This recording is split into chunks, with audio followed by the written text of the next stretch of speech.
Hi, my name is Victoria, and this year my husband beat me with a baseball bat at our anniversary dinner while his mother watched because I refused to sign away my security clearance for his new business venture. But that wasn't the worst part. My Pentagon ID fell out during the attack, revealing a secret I'd kept from them for years. They'd already been accessing my classified work files, forging my signature on loan documents, and when I finally stood up for myself, they tried to have me discharged for treason. Have you ever had to choose between your career and the person who promised to love you forever? Tell me in the comments, because this story doesn't end the way you think. It was a crisp autumn evening in Alexandria, Virginia. The kind where leaves crunch beneath your feet and the air carries that distinct scent of wood smoke and possibility. I pulled into the driveway of our colonial-style home, the one Derek had insisted we buy because it was only 3 blocks from his mother's place. My sensible Navy Department car looked out of place next to his gleaming BMW and his mother's Mercedes. I checked my appearance in the rearview mirror, making sure my honey blonde hair was still neatly secured in its professional bun. No lipstick on my teeth. No obvious signs of the 12-hour workday I'd just completed at the Pentagon. Tonight was our 5th wedding anniversary, and despite everything, I wanted to make an effort. The front door opened before I could even reach for my keys. Derek stood there, dress shirt perfectly pressed, smile not quite reaching his eyes. "You're late," he said, checking his watch for emphasis. "Mom's been waiting for an hour." I glanced at my own watch. "I'm actually 10 minutes early." "We said 6, Victoria. It's nearly 7. I didn't argue. The gaslighting had become so routine I sometimes wondered if I actually was losing track of time. But my phone calendar confirmed our reservation was for 7:30. I had the email to prove it. His mother Elaine appeared behind him, her silver hair styled in that perfect helmet that never moved, even in a hurricane. Her pearl necklace caught the light as she leaned in to air-kiss my cheek. "There she is, our mysterious government worker," she said with a smile that resembled a paper cut. "Still can't tell us what you actually do all day?" I returned her smile with one just as sharp. "Good to see you too, Elaine."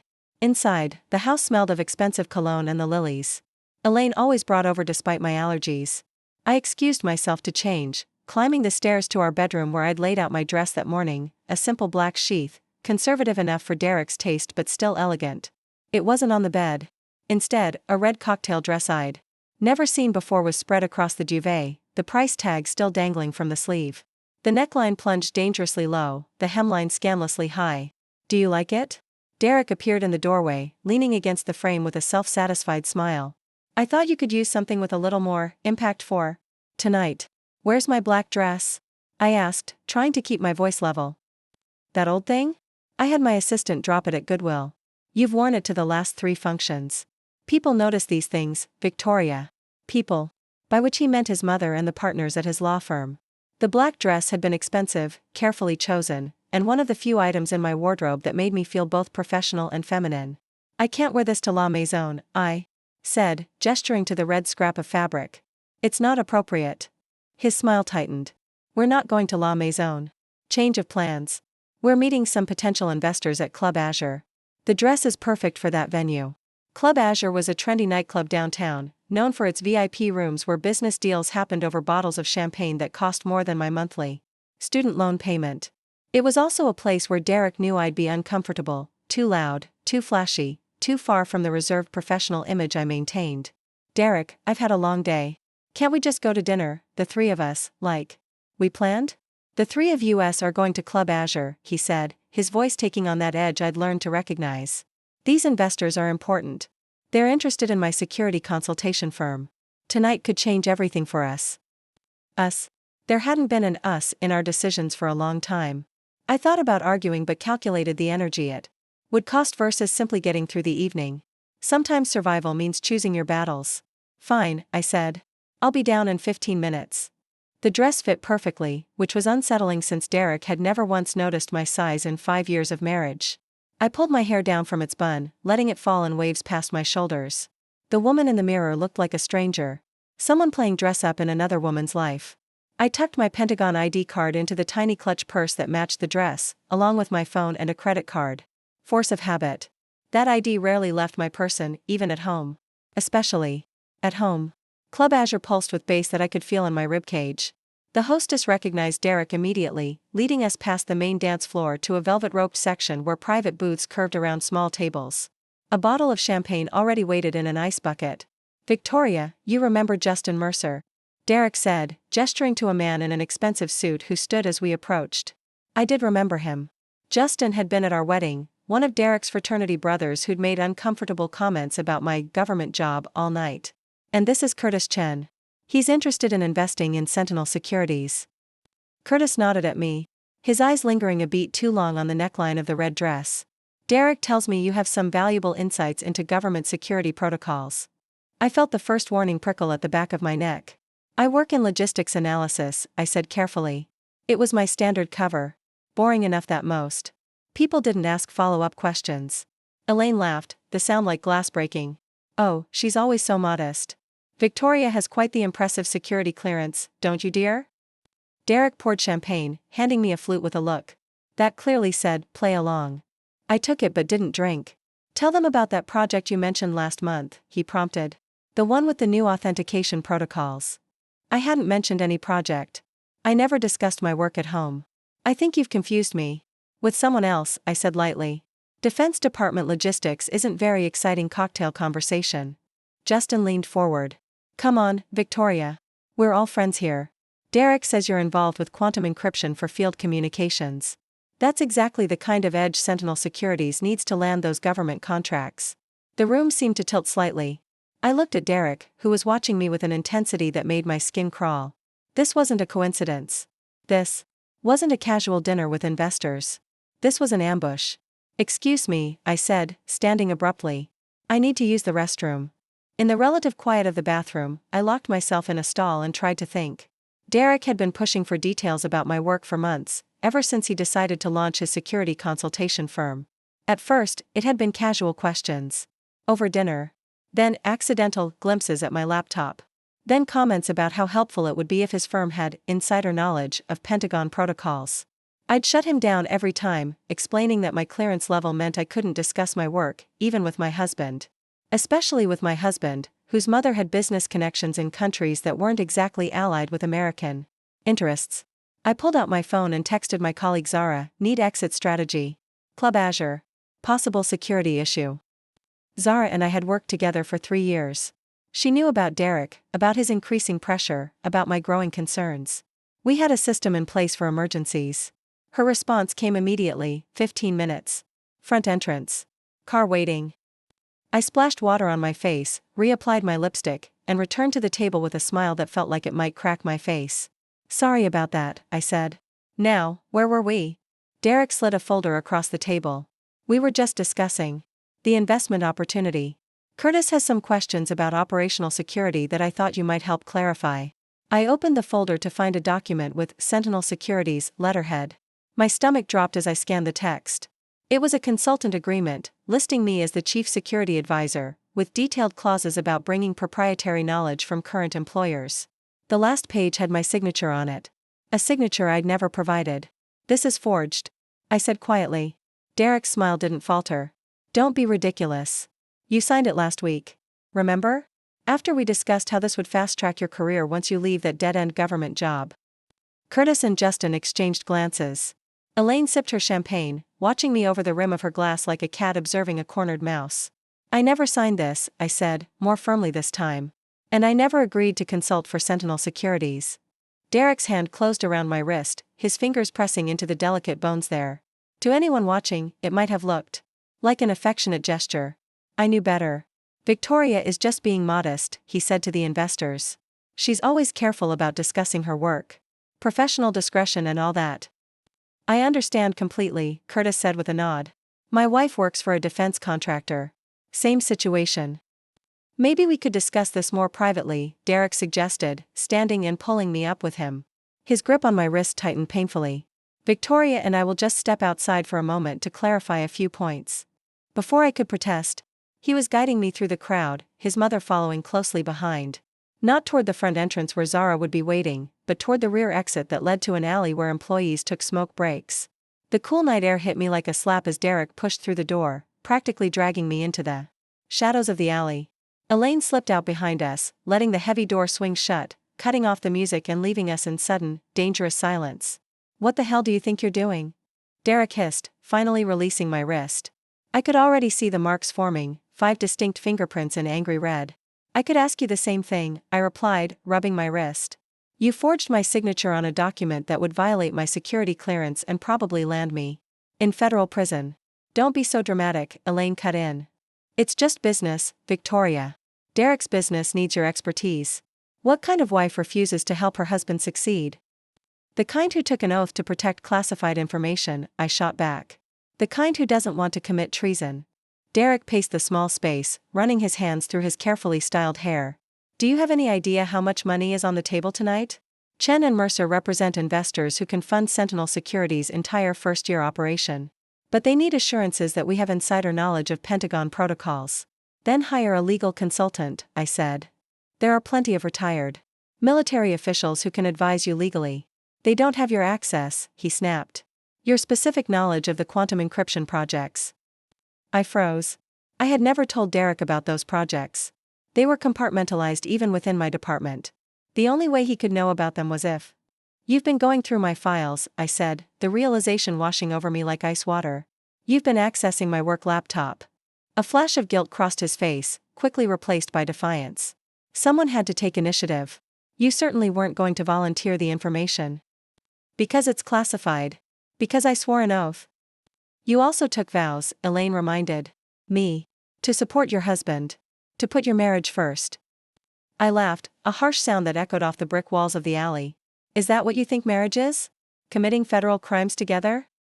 Derek stepped closer, his face transformed by anger into something I barely recognized. You're going to go back in there and convince those investors that you're on board. You're going to answer their questions about Pentagon security. And tomorrow, you're going to start bringing home the files we need. Or what? Or I'll tell them you've been passing information to me for months. I have the emails to prove it. My blood ran cold. What emails? He smiled, and it was the most frightening expression I'd ever seen on his face. The ones I sent from your account to mine. Detailed reports on security protocols. Recommendations for bypassing them. Very convincing stuff. You hacked my email? Your password wasn't hard to figure out. Your mother's maiden name and your birth year? Really, Victoria, for someone with top secret clearance, your personal security is laughable. I thought of my real work email, with its multi-factor authentication and encryption. He was bluffing about that. But my personal email, which occasionally received scheduling notifications about meetings? That was possible.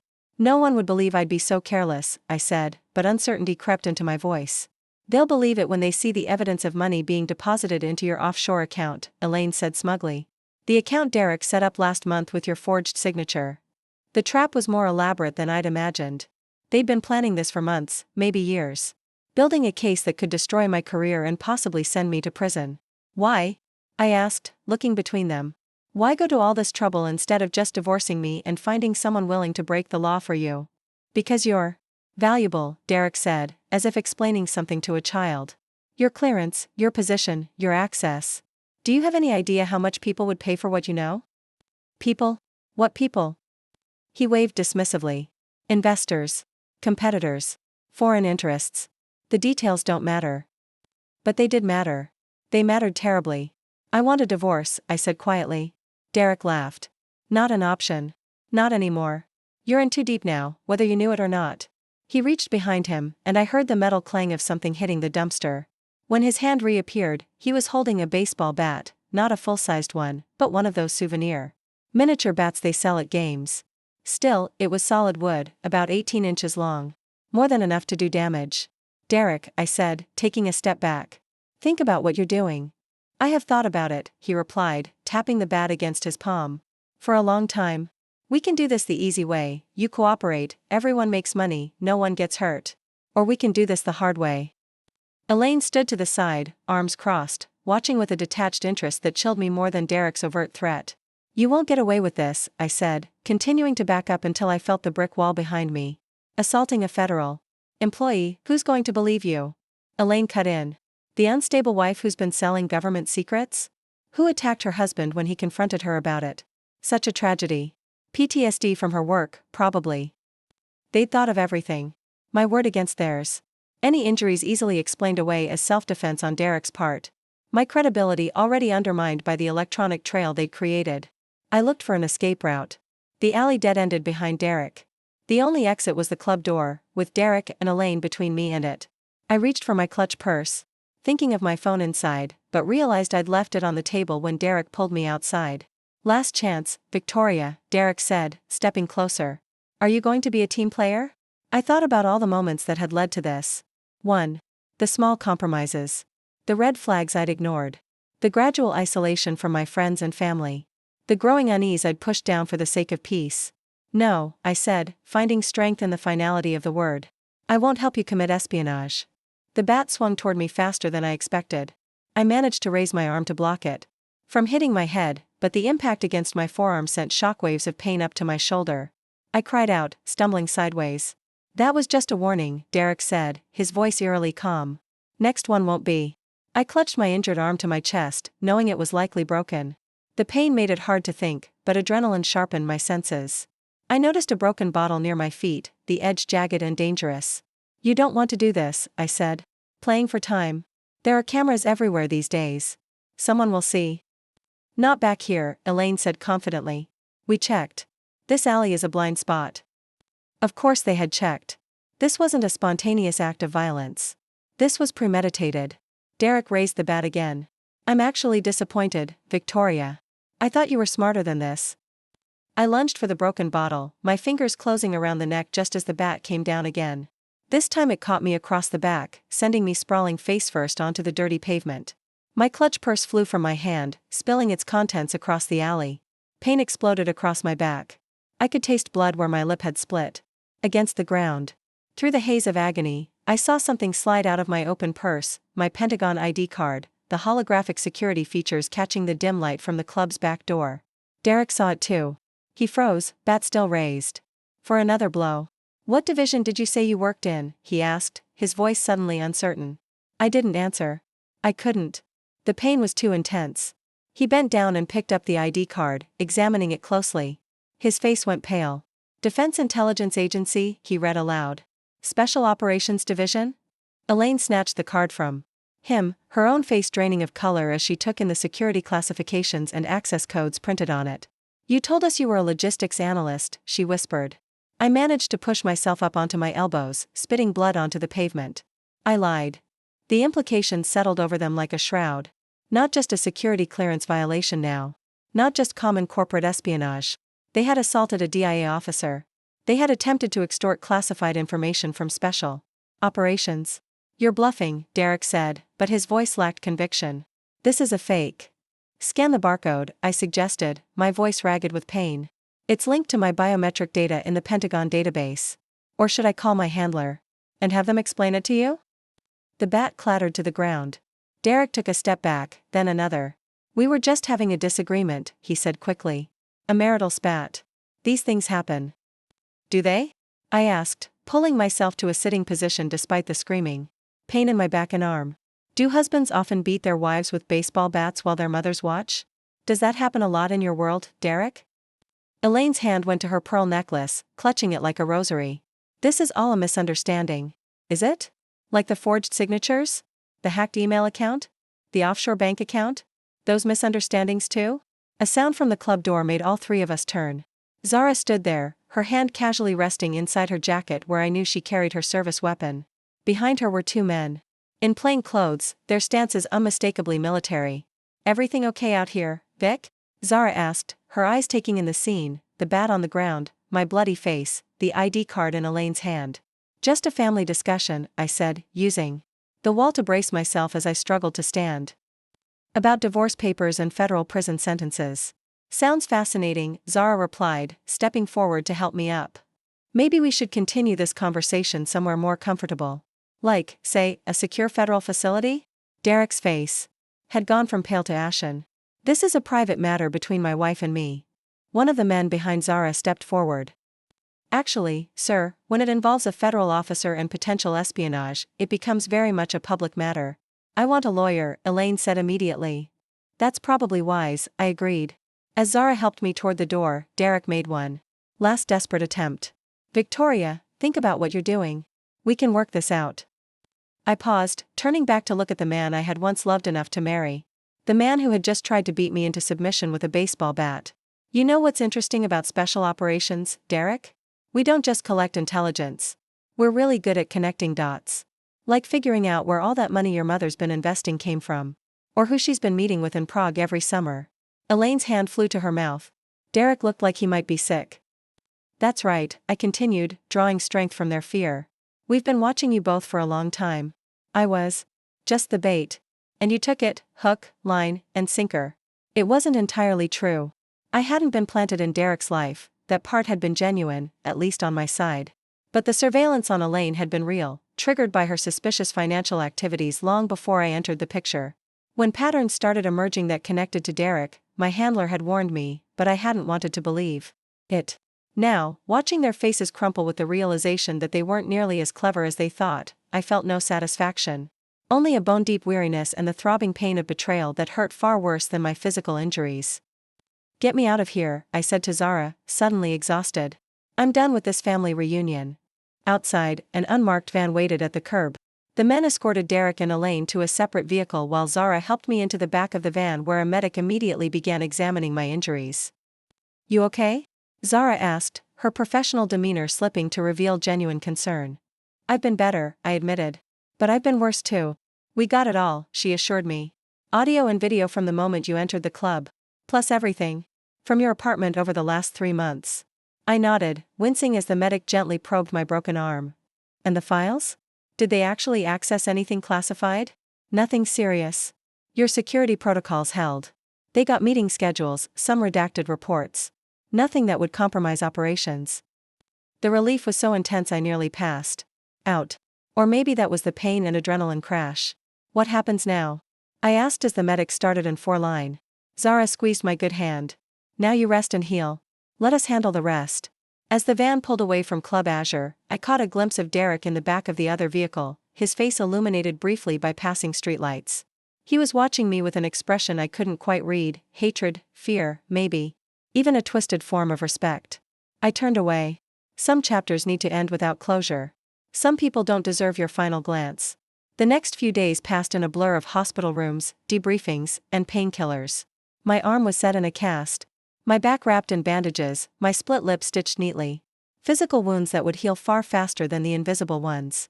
My supervisor, Director Hammond, visited on the second day, sitting in the uncomfortable hospital chair with the awkward posture of someone unused to sick rooms.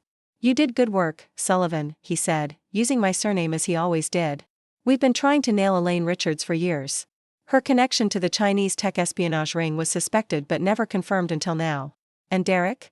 I asked, my voice still raspy from screaming. Hammond's expression hardened. Either a willing participant or a useful idiot. We're still determining which. Either way, he's looking at serious charges. Assault on a federal officer is just the beginning. I nodded, feeling hollow. And me? What happens to my career after this? That depends, he said carefully. There will be questions about your judgment in maintaining a relationship with a person of interest. I didn't know he was a person of interest when I married him, I pointed out. True. And your actions once you became aware were by the book. He paused. There's also the matter of your cover being blown. The implications hung in the air between us. My face was likely already being circulated in certain circles as DIA. My usefulness in covert operations potentially compromised. So what are my options? I asked. Transfer to analysis. Training division. Or. He hesitated. We have need for officers in our Jakarta station. New identity, fresh start, important work. Jakarta. Halfway around the world. As far from Derek and Elaine and the wreckage of my marriage as I could get. When would I leave? As soon as you're medically cleared. 2 weeks, maybe 3. I looked out the hospital window at the Washington skyline, the familiar monuments gleaming in the distance. This city had been my home for almost a decade. The thought of leaving should have been more painful. Instead, I felt something unexpected, relief. I'll take Jakarta, I said. Hammond nodded, not looking surprised. I'll start the paperwork. After he left, I lay back against the pillows, thinking about fresh starts and the strange paths that lead us to them. Sometimes what looks like an ending is really just a violent pivot toward a better beginning. My phone buzzed with a text from Zara, Elaine talking. Derek still playing innocent. Full confession expected by morning. You need anything? I typed back, just forward. Nothing else. 3 days later, I was discharged from the hospital with a laundry list of follow-up appointments and physical therapy sessions. Zara drove me not to the house I had shared with Derek, but to a nondescript apartment in Arlington that the agency maintained for situations exactly like mine. "Home sweet temporary home," she said, helping me inside with my single bag of belongings. The agency had collected what I needed from my house: clothes, toiletries, a few books. Nothing sentimental. Nothing that would remind me of the life I was leaving behind. The apartment was sparse but clean. Basic furniture, neutral colors. A kitchen stocked with essentials. It looked like every safe house I'd ever seen in my years with the agency. Impersonal. Transitional. Perfect. "You sure you'll be okay alone?" Zara asked, setting my medication on the kitchen counter. "I can stay, or we can arrange for someone to check in." "I'll be fine," I assured her. "I just need some quiet to process everything." After she left, I stood in the silent apartment, taking stock of my new reality. Broken arm. Bruised back. Broken marriage. Compromised identity. And yet, beneath the pain and uncertainty, there was something else. Something that felt surprisingly like freedom.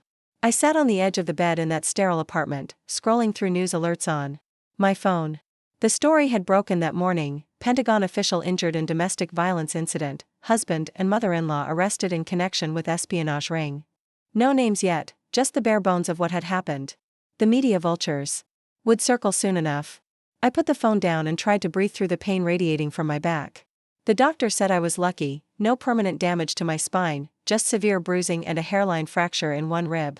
My arm would take longer to heal, 6 weeks in a cast at minimum. The physical wounds were the easy part. A knock at the door made me flinch. I wasn't expecting anyone. My right hand instinctively moved toward the nightstand drawer where my service weapon would normally be, but it wasn't there. I was still on medical leave, my weapon secured back at headquarters. "Victoria? It's Corinne Hammond." I relaxed slightly. Corinne was Director Hammond's wife, a trauma counselor who worked with agency personnel. I'd met her at a few official functions but never professionally. I opened the door to find her standing there with a small potted plant and a paper bag. That smelled like chicken soup. "Thomas mentioned you were staying here," she said. "I thought you might need some actual food and a bit of green life to keep you company." I stepped aside to let her in, oddly touched by the gesture. "Thank you. You didn't have to do that." She set the items on the counter and turned to me with kind eyes that missed nothing. "How are you really doing? And don't give me the 'I'm fine' line that you give everyone else." The question, asked with such genuine concern, nearly undid me. How was I doing?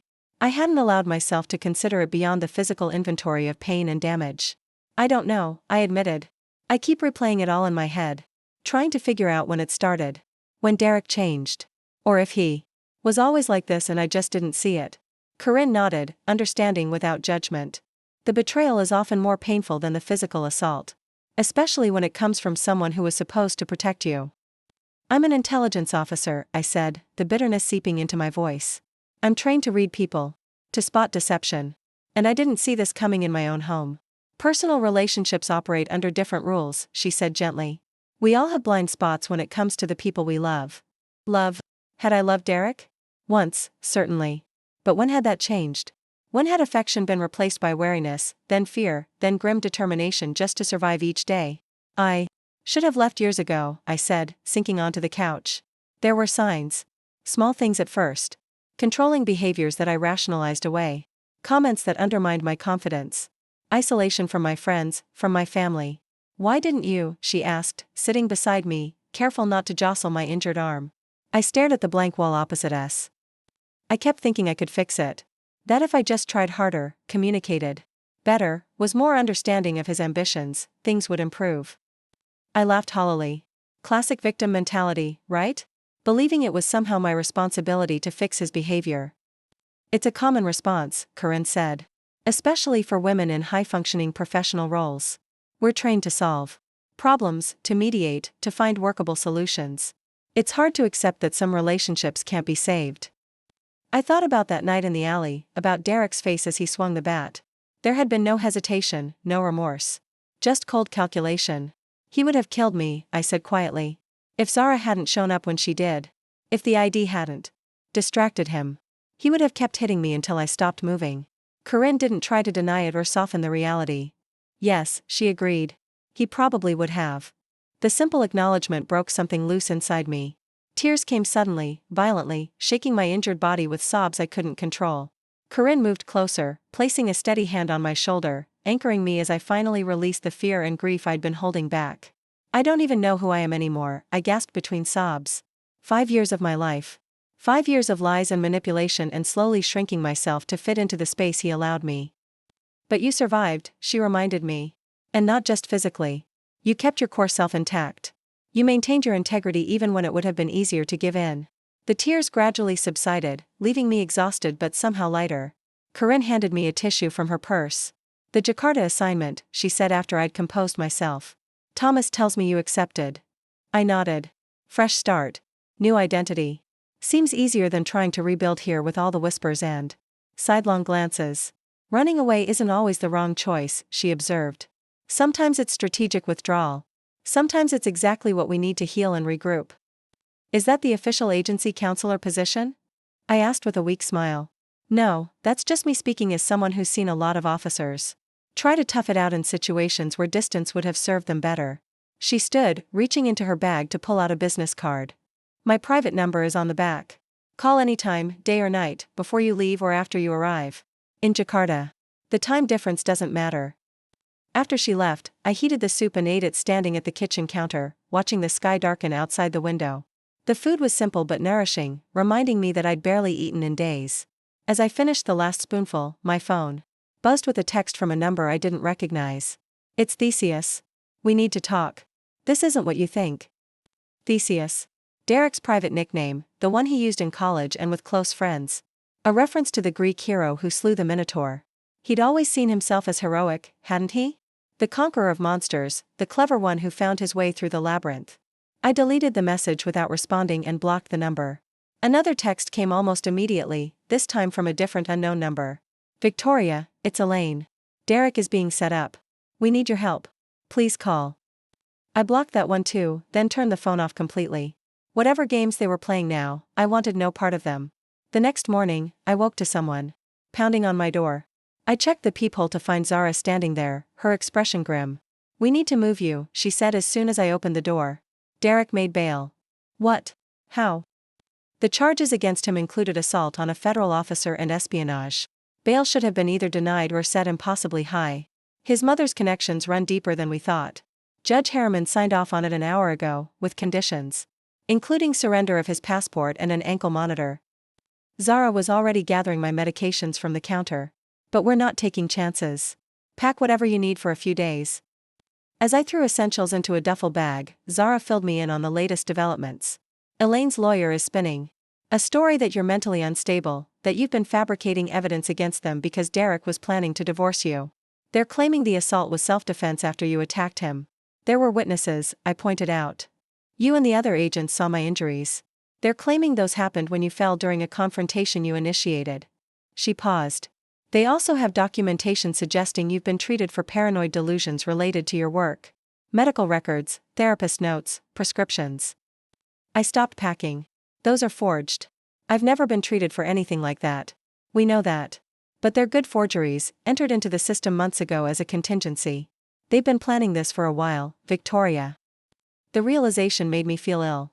How long had they been building this alternate narrative?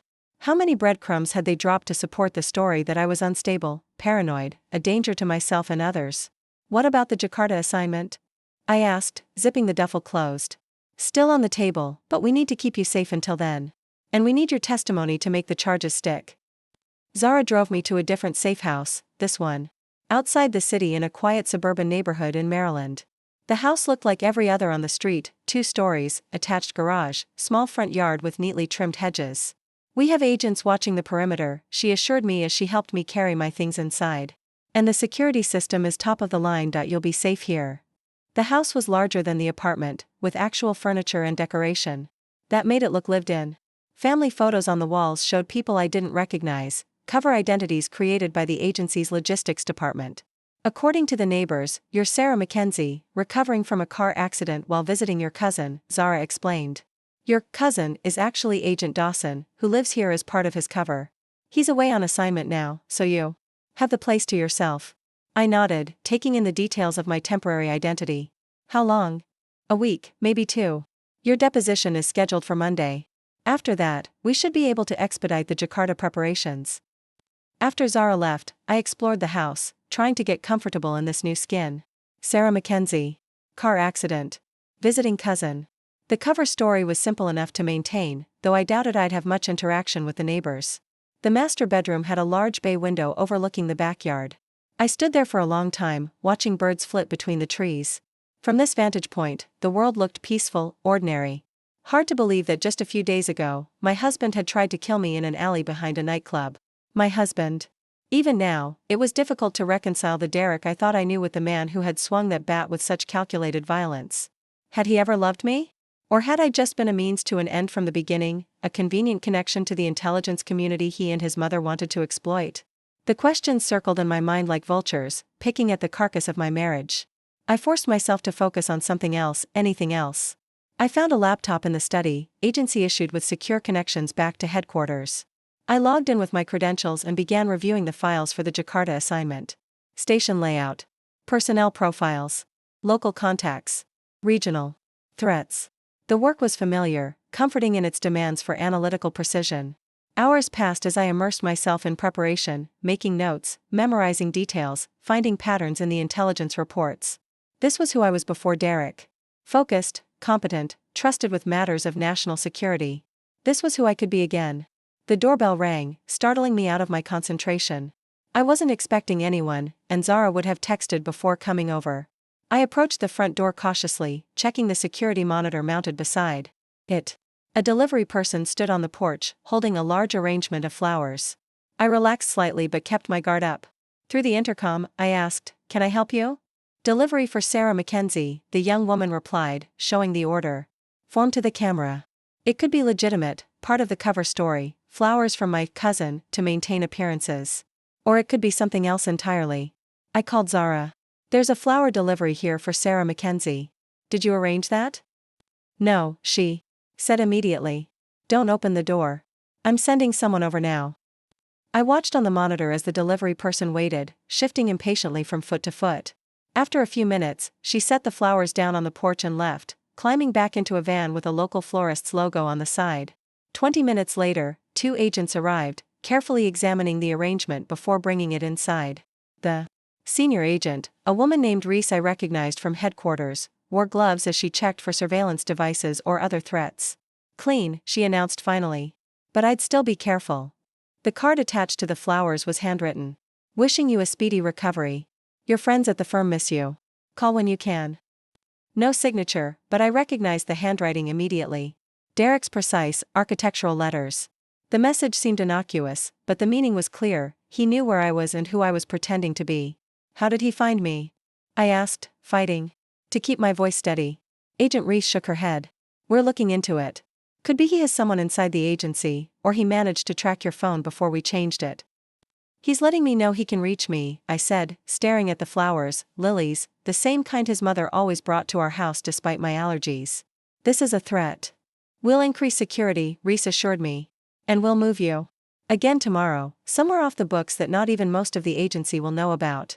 That night, I couldn't sleep. Every creak of the house settling, every whisper of wind through the trees outside had me reaching for a weapon that wasn't there. I kept seeing Derek's face as he picked up my ID card, the moment of shock giving way to calculation. He wouldn't give up easily. Men like him never did. At 3 in the morning, I gave up on sleep and went downstairs to make tea. The kitchen was dark, lit only by the dim glow of the microwave clock. I didn't turn on the lights, finding comfort in the shadows as I moved through the familiar motions of filling the kettle, finding a mug, selecting a tea bag. As I waited for the water to boil, I noticed a blinking light on the home security panel. The motion detector for the backyard had been triggered. Probably just an animal, but I moved to the window anyway, peering through the blinds at the darkened yard. Nothing seemed out of place. The trees stood silent sentinel around the perimeter. The small garden shed remained closed and undisturbed. The patio furniture cast long shadows in the moonlight. Then I saw it, a flicker of movement near the back fence. A shadow that detached itself from the larger darkness and moved with purpose toward the house. I reached for the panic button installed beside the refrigerator, but before I could press it, all the lights in the house suddenly came on, bright and blinding after the darkness. The security system gave a single beep, then went silent. Disabled. My phone was upstairs. The landline in the kitchen had been installed for show, not function. I was cut off. Moving as quietly as possible with my injured arm, I retreated to the study where I knew there was an emergency kit in the desk drawer, including a backup weapon. I had just closed my hand around the 9mm Glock when I heard the back door open. Footsteps, multiple sets, moved through the kitchen. Low voices conferred, then split up, some heading upstairs, others moving toward the front of the house. I had seconds, maybe, before they found me. The study had one window, locked and sealed. As part of the security system that was now disabled. No other exits.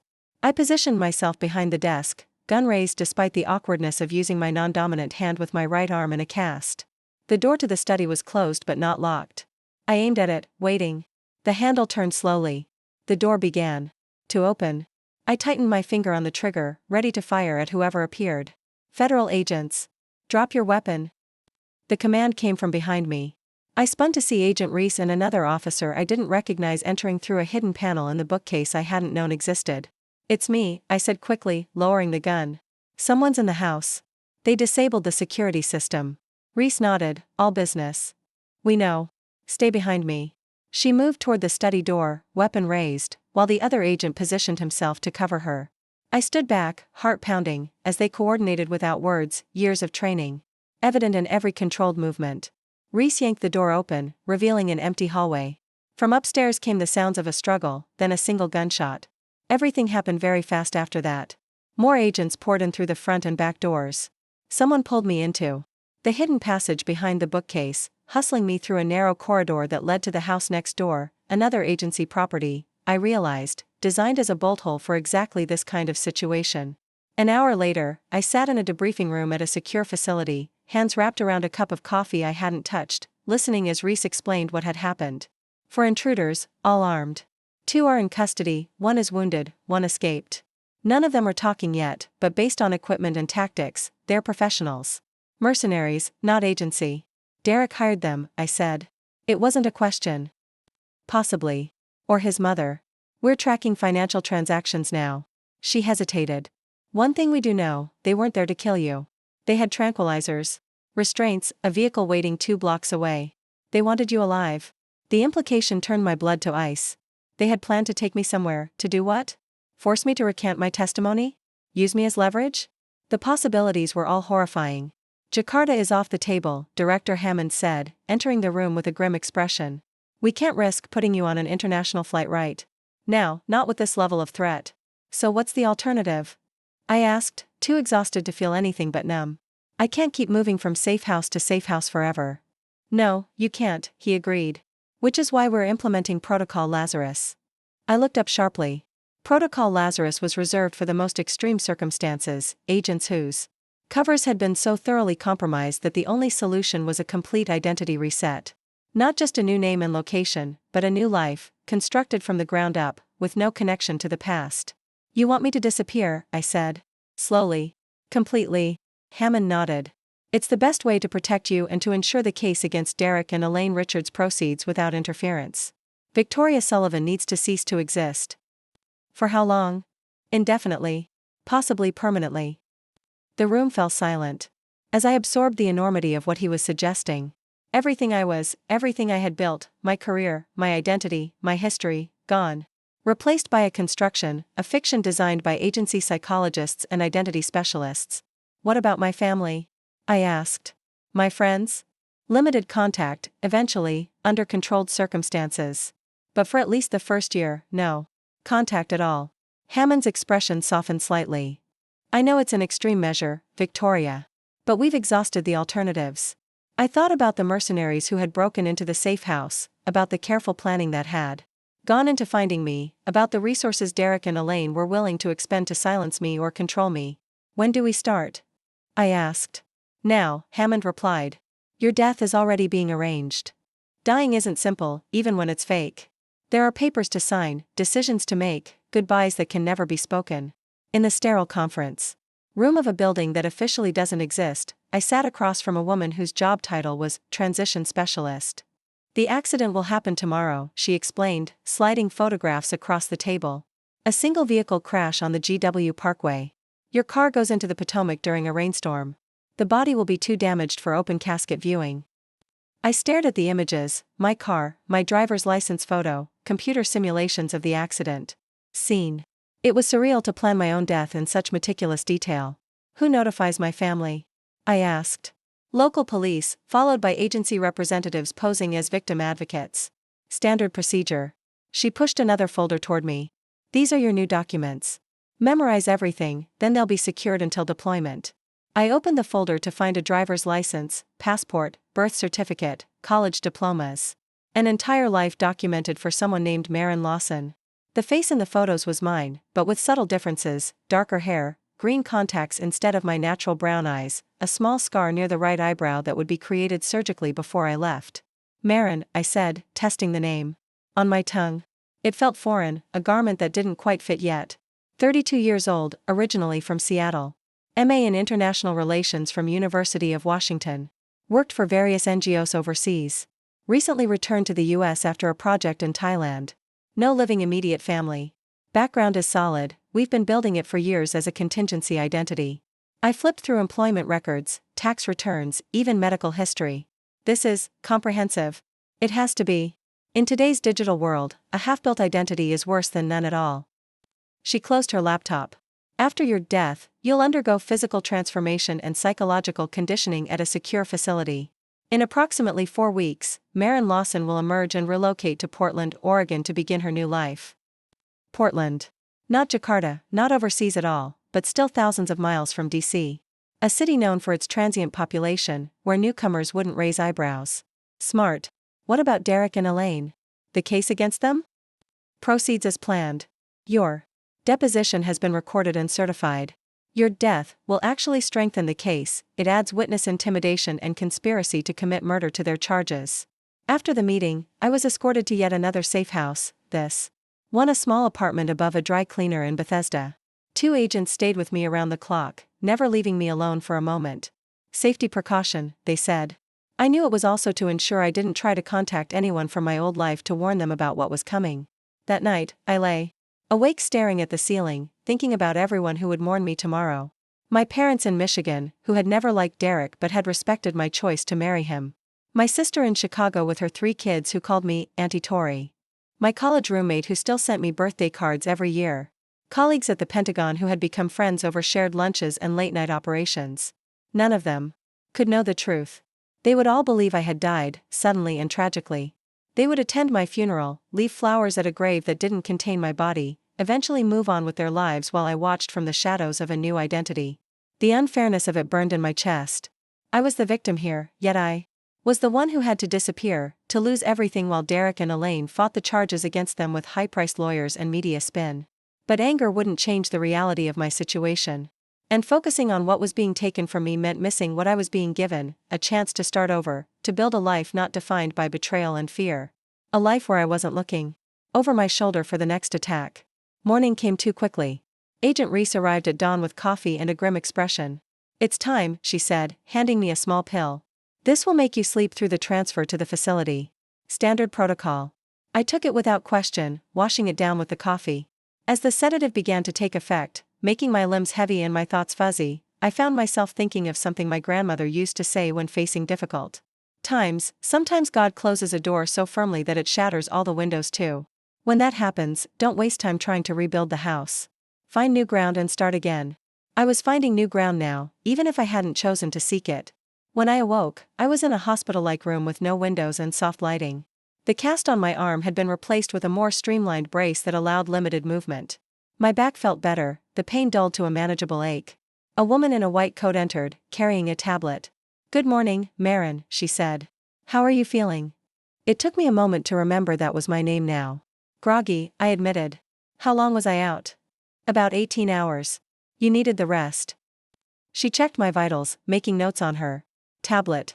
"I'm Dr. Chen. I'll be overseeing your physical transition." "Transition," I repeated. "You mean the surgery for the scar?" "That, and other minor adjustments to help distance you from Victoria Sullivan's appearance. Hair color and style, dental work to slightly alter your smile, weight training to change your posture and movement patterns. Nothing dramatic on its own, but together they create a new physical presence." Over the next 3 weeks, I was remade. The surgical scar near my eyebrow healed into a distinctive mark that drew attention away from my other features. My straight brown hair was colored a rich auburn and cut into a layered style I would never have chosen for myself. Dental veneers subtly changed the shape of my smile. Daily sessions with a movement coach taught me to walk differently, to gesture With my hands in new ways, to sit with a posture unlike Victoria's. Parallel to the physical changes, I worked with a psychologist specializing in identity transition. Dr. Abernathy helped me construct Marin's inner life, her preferences, her reactions, her worldview. The key to maintaining a new identity isn't just memorizing facts, she explained during one of our sessions. It's internalizing a new way of being. Marin isn't just a cover story. For all practical purposes, she needs to become who you are. How do I do that without losing myself completely? I asked. She smiled. You don't. Victoria doesn't cease to exist, she goes underground. She becomes the foundation upon which Marin is built. The core remains, but the expression changes. We spent hours developing Marin's backstory beyond what was in the official documents. The books she loved as a child. Her first heartbreak in high school. The year she spent teaching English in Vietnam before graduate school. The food poisoning incident in Bangkok that sent her to the hospital for 3 days. Each memory fabricated, but discussed in such detail that they began to feel like actual experiences. Tell me about your mother, Dr. Abernathy said during one session. She was an elementary school teacher, I replied automatically. She died of breast cancer when I was in college. And your favorite memory of her? I paused, searching the constructed history we'd built. The summer camping trips to Olympic National Park. She knew all the names of the wildflowers and would make up stories about them. I remember this one about the trillium flowers being fairy umbrellas. I stopped, surprised by how easily the false memory had come to me, complete with emotional texture and sensory details. Dr. Abernathy nodded approvingly. Good. That's exactly the kind of natural recall you need. Not reciting facts, but accessing memories that feel lived. By the 4th week, my broken arm had healed enough to remove the brace, though I would need ongoing physical therapy. The bruises on my back had faded to yellowed shadows. My body was recovering, adapting, just as my mind was adapting to its new identity. Director Hammond visited on what would be my final day at the facility. He looked uncomfortable in the sterile environment, his suit too formal among the medical scrubs and casual clothing I'd been given as Marin. You look well, he said, studying my transformed appearance. Different. That's the idea, isn't it? I replied with a smile that still felt slightly strange with the new dental work. He nodded, then handed me a tablet. I thought you should see this. On the screen was a news article about Derek and Elaine Richards. They had been indicted on multiple charges including espionage, conspiracy, assault on a federal officer. And now, following my death, conspiracy to commit murder. The case had attracted national attention, with speculation about foreign intelligence connections and high-level government infiltration. A photo showed them leaving the courthouse, Derek's handsome face haggard, Elaine's perfect posture slightly stooped. They looked diminished somehow, their power and confidence eroded by the harsh light of public scrutiny. They're claiming innocence, of course, Hammond said. Hired the best defense team money can buy. But the evidence is solid, especially with your deposition. The prosecutor is confident. I handed the tablet back, feeling strangely detached. Those people had tried to destroy me, had succeeded in destroying Victoria Sullivan, but they seemed like characters in a story I'd read long ago rather than the architects of my personal tragedy. What happens now? I asked. Now Marin Lawson takes a train to Portland, rents a modest apartment in the Pearl District, and begins looking for work with environmental nonprofits. She has a stipend from a family trust that will support her. While she settles in, actually your agency pension, rerouted through several shells. A case officer will check in monthly, very discreetly. Otherwise, you live your life. Just like that? Start over and pretend none of this happened? Hammond's expression softened slightly. No one expects you to forget, Victoria. What happened to you is unforgivable. But this is your chance to build something new from the ashes. Don't waste it looking backward. The next morning, I boarded an Amtrak train bound for Chicago, the first leg of a journey that would take me across the country. I had a small suitcase containing Marin's clothes and personal items, a laptop with a carefully curated browsing history, and a phone with contacts for people who didn't actually exist but would forward to agency handlers if I ever needed help. As the train pulled away from the station, I watched the Washington Monument recede in the distance, a last glimpse of the city that had been my home for nearly a decade. I felt a pang of loss, sharp and sweet, but also something unexpected, a flutter of anticipation for what lay ahead. 3 days later, I arrived in Portland on a rainy afternoon. The city spread beneath a pearl-gray sky, green and vital despite the drizzle. I took a taxi to the apartment that had been arranged for me, a one-bedroom in a converted warehouse with exposed brick walls and tall windows that looked out over the Willamette River. It was furnished simply but comfortably, in a style I might have chosen myself. Or maybe it was a style Marin would choose. The lines between us were already beginning to blur. I spent that first evening exploring the apartment, finding the hidden safe behind a false electrical panel in the bedroom closet, testing the secure communication system disguised as a normal laptop. Basic tradecraft, familiar routines in an unfamiliar setting. When I finally went to bed, exhaustion overcame the strangeness of the new place, and I slept deeply for the first time in weeks. The next morning, I woke to sunshine streaming through windows I'd forgotten to cover. For a disorienting moment, I didn't know where I was or even who I was. Then reality reassembled itself. Portland. Marin Lawson. New life. I made coffee and took it to the small balcony overlooking the river. The air smelled of water and trees and possibility. Below, people moved along the riverwalk, joggers, dog walkers, commuters heading to work. Normal people living normal lives, unaware of the woman watching them who had died and been reborn. Over the next few weeks, I established Marin's routine. I joined a gym to continue the physical therapy for my arm, now framed as recovery from a rock climbing accident. I found a favorite coffee shop where the baristas soon greeted me by name. I volunteered at a community garden, digging my hands into soil and finding unexpected satisfaction in nurturing growing things. I also began job hunting, sending carefully crafted resumes to environmental organizations across the city. Marin's background in international development and environmental policy, fabricated but thoroughly documented, made her an attractive candidate. By the third week, I had interviews scheduled with 3 different nonprofits. The first 2 interviews went well but didn't feel right, one organization too corporate and rigid, the other too disorganized. The third, with a river conservation group called Watershed Alliance, immediately clicked. The director, a former environmental lawyer named Eliza Montgomery, interviewed me personally in their modest offices overlooking the same river I could see from my apartment. "Your experience in Thailand is particularly interesting," she said, reviewing my resume. "The community-based conservation model you worked with there is similar to what we're trying to implement here." I spoke about projects I'd never actually worked on, drawing from the detailed briefing materials I'd memorized and the hours of discussion with Dr. Abernathy.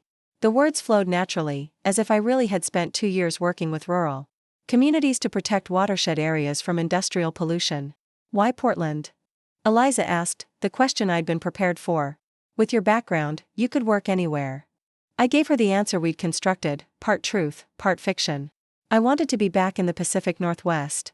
I grew up in Seattle, and after years overseas, I was homesick for big trees and rainy days. I paused, then added something that hadn't been in the script but felt right. And I needed a fresh start. A place where I could build something new. Eliza nodded, something in her expression suggesting she understood more than I was saying. Fresh starts are valuable. Watershed could use someone with your perspective. She offered me the job on the spot, program coordinator for community outreach. The salary was modest but adequate, especially with my trust fund supplement. I accepted without hesitation. Walking home from the interview, I felt a surge of something I hadn't experienced in a long time: purpose. Not the purpose that came from national security work, but something equally meaningful in its own way. Protecting rivers might not have the same high stakes as intelligence operations, but it was tangible, rooted in the actual earth beneath my feet.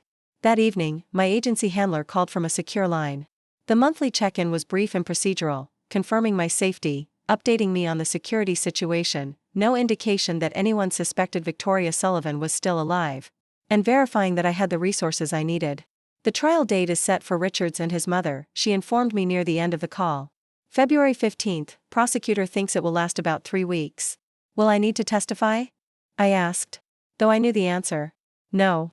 Your deposition is sufficient, and as far as the court is concerned, you're deceased. Your death actually strengthens the case considerably." After the call ended, I sat on my balcony watching the lights of the city come on as dusk settled over the river. February seemed both very distant and uncomfortably close. By then, I would have been Marin Lawson for 6 months. Would I feel settled in this new skin by then, or would the trial drag me back into Victoria's trauma? The next morning, I started my new job at Watershed Alliance. The office was a converted industrial space, open and airy with plants everywhere, and a staff of 12 passionate environmentalists. Eliza introduced me around, and I was immediately included in planning for an upcoming community forum on river access rights. By lunchtime, I was deep in spreadsheets and stakeholder lists, the work engaging enough to keep my mind focused on the present rather than the past or the uncertain future. A colleague named Theo invited me to join several staff members at a nearby cafe, and I accepted, recognizing the importance of building connections in my new life. Over sandwiches and soup, the conversation flowed easily: local politics, weekend hiking plans, gentle teasing about the office coffee maker that never worked properly. Normal topics, everyday concerns, the kind of casual social interaction I'd gradually lost during my marriage to Derek as he isolated me from friends and colleagues. "So, Marin," said a woman named Claire, the organization's grant writer, "what made you decide to save rivers after working internationally for so long?" It was a reasonable question, one I'd prepared for, but in that moment, surrounded by these open, friendly people, the rehearsed answer felt hollow. Instead, I found myself saying, I needed to heal, and there's something about moving water that helps with that. Rivers don't get stuck. They find a way forward, no matter what's in their path. The table went quiet for a moment, my colleagues seemingly surprised by the candor. Then Theo nodded. "That's exactly it. That's why I'm here, too." Claire raised her water glass in a small toast to finding our way forward. Everyone clinked glasses, including me, and I felt something shift inside, a small but significant realignment, like a bone setting properly after being broken. Victoria had been shattered, but perhaps Marin could be strong in the broken places. That night, I dreamed of water, not the violent current of the staged car accident that had killed Victoria, but a gentle, persistent flow that carved new channels through resistant stone. I woke feeling rested, the lingering nightmare of Derek's baseball bat notably absent for the first time in months. As I prepared for my second day at Watershed Alliance, I caught a glimpse of myself in the bathroom mirror: auburn hair, the small scar by my eyebrow, green eyes courtesy of contact lenses. Marin Lawson looked back at me, a woman with a painful past but also a future taking shape one day at a time. "Good morning," I said to my reflection, testing the words, finding them true. 6 months into my new life, Portland no longer felt foreign. The rhythm of the city had become my rhythm, the morning rush at Bridgetown Coffee where barista Miguel had my Americano waiting before I reached the counter, the familiar faces at the farmer's market every Saturday, the evening walks along the riverfront where I often stopped to watch the sunset paint the water in shades of gold and crimson. February arrived with unusual clarity, blue skies and cold sunshine instead of the typical northwest gray. I had been tracking the Richards trial from a distance, reading news articles that felt like dispatches from another world. The case had attracted national attention, a tale of domestic espionage with all the elements of a thriller: money, betrayal, violence, international intrigue. But it wasn't a thriller to me. It was the story of how Victoria Sullivan died. The morning the trial began, I took a personal day from work. I couldn't focus on watershed grants and community outreach while Derek and Elaine faced justice for what they'd done. My monthly check-in with my handler had been moved up to coincide with the trial's start. "Jury selection finished yesterday," she informed me over the secure line. "Opening statements begin this morning. Both defendants are present and maintaining their innocence." "Are they still claiming I was mentally unstable?" I asked, curled in the window seat of my apartment, watching an osprey circle above the river. "That's their primary defense. That you fabricated the espionage allegations due to paranoid delusions, and that the physical confrontation was self-defense after you attacked Derek with a broken bottle."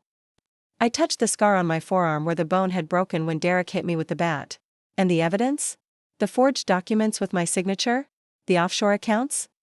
All being presented this week. Their lawyers are arguing the signatures are genuine and that you were a willing participant who changed your story when you realized you might face charges yourself." It was surreal to hear about a version of myself that had never existed, a delusional, unstable woman who had betrayed her country, then turned on her husband when cornered. If I hadn't lived through the actual events, would I believe their story?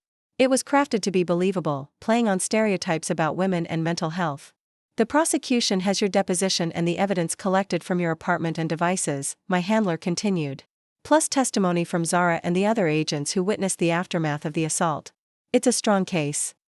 After the call ended, I resisted the urge to obsessively search for news updates.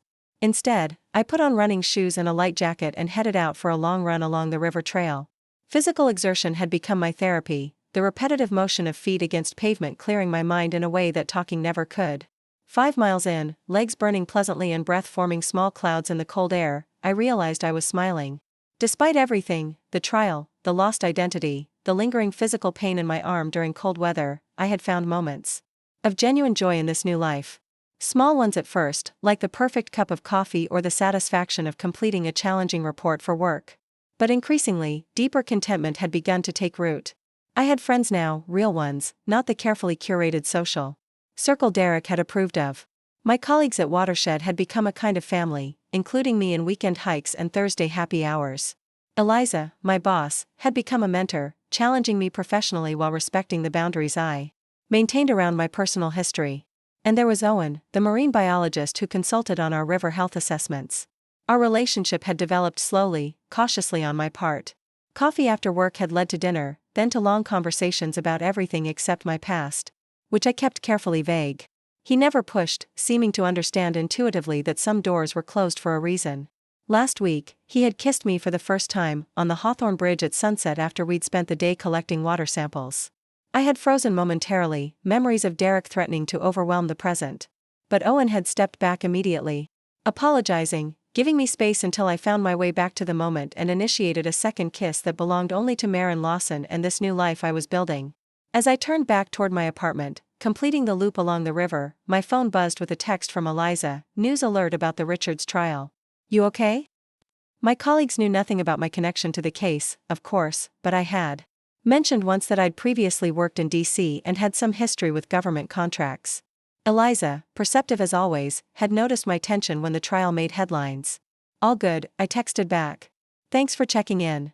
At home, I finally allowed myself to read the day's coverage. The prosecution's opening statement had been damning, laying out a clear timeline of Derek and Elaine's attempts to access classified information through me, culminating in the assault when I refused to cooperate. Photos of my injuries had been presented to the jury, clinical evidence of violence that made my arm ache with phantom pain. The defense had countered with character witnesses praising Derek's professional ethics and Elaine's community standing.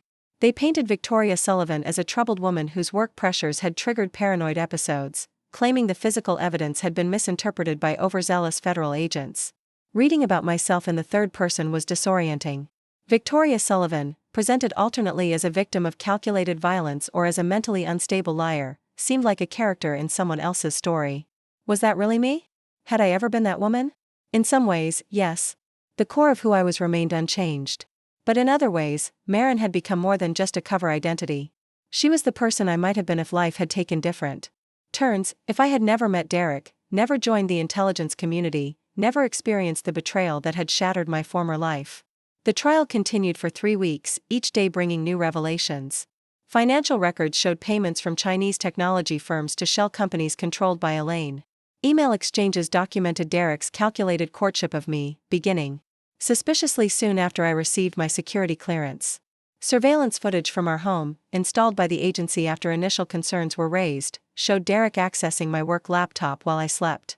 The defense fought back with expert witnesses questioning the authentication of digital evidence, character attacks on federal witnesses, and continued insistence that Victoria Sullivan had been an unstable, unreliable narrator of events. I followed it all from a distance that grew more emotional with each passing day. The Victoria they described, both prosecution and defense, felt increasingly like someone I had known rather than someone I had been. When the jury began deliberations, I was leading a community forum on river access rights at a local high school. Standing before a room of engaged citizens, explaining how watershed protection balanced environmental concerns with recreational needs, I felt fully present in Maren's life.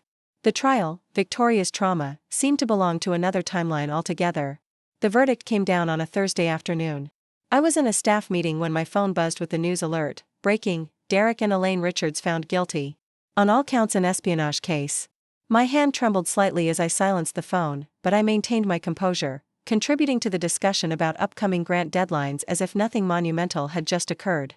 Only Eliza, sitting across from me, seemed to notice the shift in my energy, giving me a questioning look that I answered with a small nod.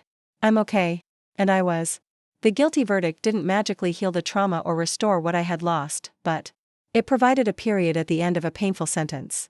Justice, imperfect but real, had been served. That evening, Owen came over with takeout from the Thai place we both loved. I hadn't told him about the significance of the verdict, but I had mentioned needing company. He arrived with food, a bottle of wine, and no expectations beyond presence. We ate on the balcony despite the February chill, watching lights reflect on the river below. The conversation meandered comfortably through work stories and a documentary he'd recently watched about deep-sea ecosystems. You seem different tonight, he observed during a lull, his voice curious rather than probing. Lighter somehow. I considered deflecting, as I usually did when conversations veered toward my past. But something had shifted with the verdict. A door closing firmly on what had been, making room for what could be. I received some news today, I said carefully. Resolution to something that's been hanging over me for a long time. He nodded, waiting to see if I would continue, not pressing when I didn't. That patience, the absence of entitlement to my stories, was one of the things I valued most about him. Later, after he'd gone home, he never assumed he would stay. The night, another quality I treasured, I sat alone on the balcony with a final glass of wine. The night was clear, stars visible despite the city lights. I raised my glass in a silent toast to Victoria Sullivan, acknowledging her pain and resilience, thanking her for surviving long enough to become Maren Lawson. The sentencing hearing was scheduled for a month later. Derek faced up to 30 years in federal prison, Elaine slightly less due to her age and health considerations. My handler informed me during our regular check-in that both defendants were already negotiating with prosecutors, offering information about their foreign contacts in exchange for sentence reductions. They're turning on each other, she told me. Elaine claims Derek masterminded everything, that she was just following her son's lead. Derek says the opposite. Sounds about right, I replied, unsurprised. Their loyalty had always been conditional, a tool rather than a value. There's something else, my handler added. The prosecutor wants a victim impact statement from you. For the sentencing phase. I sat up straighter. That's not possible. Victoria Sullivan is dead. They know that. What they're proposing is unusual but precedent. Your deposition would be updated with a statement about the ongoing impact of the crimes, then read into the record by a victim advocate. No one would know you're alive, but your voice would be part of the proceedings. The opportunity to speak directly to the impact of Derek and Elaine's betrayal was tempting. But it also meant stepping back into Victoria's skin, reconnecting with a pain I had worked hard to process and release. I need to think about it, I said finally. That night, I dreamed of the alley behind Club Azure, the cold brick wall. Against my back, the shock of the bat connecting with my arm, the terror of realizing the man I had married was capable of such calculated violence. I woke gasping, sheets tangled around me, the phantom pain in my arm sharp and immediate. I hadn't had that nightmare in months. The verdict had stirred things I thought were settled. Making tea in the pre-dawn kitchen, I watched the first hints of light appear over the river. The city was quiet at this hour, holding its breath before the day began. In this liminal space between night and morning, past and present, I made my decision. I would write the impact statement. Not just for the legal proceedings, but for myself, a final reckoning with what had been taken from me and what I had built from the ruins. Over the next week, I drafted and redrafted the statement, finding the words to capture both the trauma and the resilience. I wrote about the physical pain, the shattered trust, the loss of identity and security. But I also wrote about finding strength I didn't know I possessed, about building a new life from scratch, about the unexpected freedom that came from having to reimagine my future. The final version, sent through secure channels to my handler, ended with words I needed to say aloud, even if only through a surrogate's voice. Derek and Elaine Richards tried to erase me, first through manipulation, then through violence, and finally through character assassination in this very courtroom. They failed.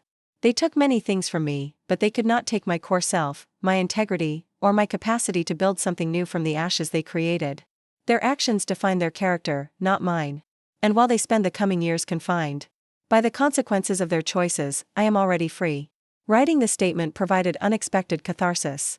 After sending it, I felt a shifting inside, like tectonic plates finding a new, more stable arrangement. The nightmare didn't return. March brought the first hints of spring to Portland, cherry blossoms along the riverfront, longer evenings, rain that fell more gently than winter's harsh downpours. At Watershed Alliance, we launched a new initiative to engage local schools in water quality monitoring, a project I had developed and now led. Standing in waders at the river's edge with a group of enthusiastic sixth graders, teaching them to collect samples and record observations, I felt fully present in a way that had once seemed impossible. These children saw me as Ms. Lawson, the river lady who knew all about watersheds and aquatic ecosystems.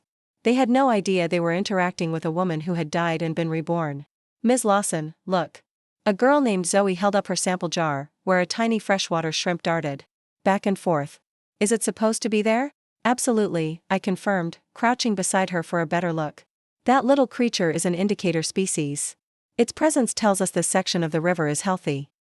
What's an indicator species? Another student asked. It's like a living water test, I explained. Some organisms are very sensitive to pollution or changes in their environment. They can only survive in healthy water, so finding them tells us important information about the river's condition. Like a canary in a coal mine, offered their teacher, who had been listening nearby. Exactly, I agreed. Nature has built-in warning systems if we know how to read them. Later, walking back to the office with Eliza after the field trip, I found myself reflecting on that concept. I had been my own indicator species in my marriage to Derek, sensing the toxicity before I could fully articulate it. The hypervigilance, the constant anxiety, the gradual dimming of my confidence, all warning signs of an environment turning hostile. The program's a success, Eliza commented. The kids were completely engaged. You have a gift for translating complex ecology into terms they can grasp. Thanks. It feels good to build something positive. She glanced at me sideways. I noticed the Richards were sentenced yesterday. 20 years for him, 15 for her. I maintained a neutral expression. I saw that headline. You never talk about your time in D.C., she observed. And I've never pushed. But if you ever want to, I'm a good listener. The offer was genuine, her expression open and non-judgmental. For a moment, I considered what it would be like to share even a version of the truth with someone in my new life. The loneliness of carrying such a significant secret sometimes weighed heavily, especially as relationships deepened. Maybe someday, I said. For now, I'm still figuring out how to be fully present here without letting the past take up too much space. She nodded, respecting the boundary. Fair enough. Just know. The offer stands. That weekend, Owen took me hiking in the Columbia River Gorge. The trail wound through moss-covered forests before emerging at a spectacular viewpoint overlooking the river. We sat on a fallen log, sharing trail mix and the comfortable silence of people who no longer feel compelled to fill every quiet moment. I'm presenting at a conference in San Diego next month, he said eventually. I'd love it if you came with me. We could make a long weekend of it. Beach time before spring arrives here. It would be my first trip outside the Pacific Northwest since becoming Marin. My first plane flight, my first hotel check-in, my first time navigating security protocols with my new identity. The prospect was both exciting and mildly terrifying. I'd like that, I said, surprising myself with how much I meant it. I haven't seen the ocean in ages. His smile was worth any anxiety the trip might bring. It's a date, then. Walking back down the trail, hand in hand through dappled sunlight and the emerging green of early spring, I thought about all the seemingly small decisions that shape a life, which trail to take, which hand to hold, which parts of ourselves to share and which to keep private. A year ago, I had been Victoria Sullivan, trapped in a marriage that had become a prison, my identity and security clearance the only things my husband valued about me. Now I was Marin Lawson, building a career protecting rivers, developing relationships based on mutual respect, rediscovering joy in everyday moments. The path hadn't been straight or easy. It had required letting go of almost everything I thought defined me. But in that release, I had found a truth I might never have discovered otherwise: identity isn't fixed. It's fluid, like the rivers I now work to protect. It finds new channels when old ones are blocked, adapts to changing landscapes, carries forward what matters while leaving behind what doesn't serve. Derek and Elaine had tried to dam the flow of my life, to divert it for their own purposes. When that failed, they attempted to destroy it entirely. But water is persistent. It finds a way through, around, or over obstacles. Given enough time, it can reshape even the hardest stone.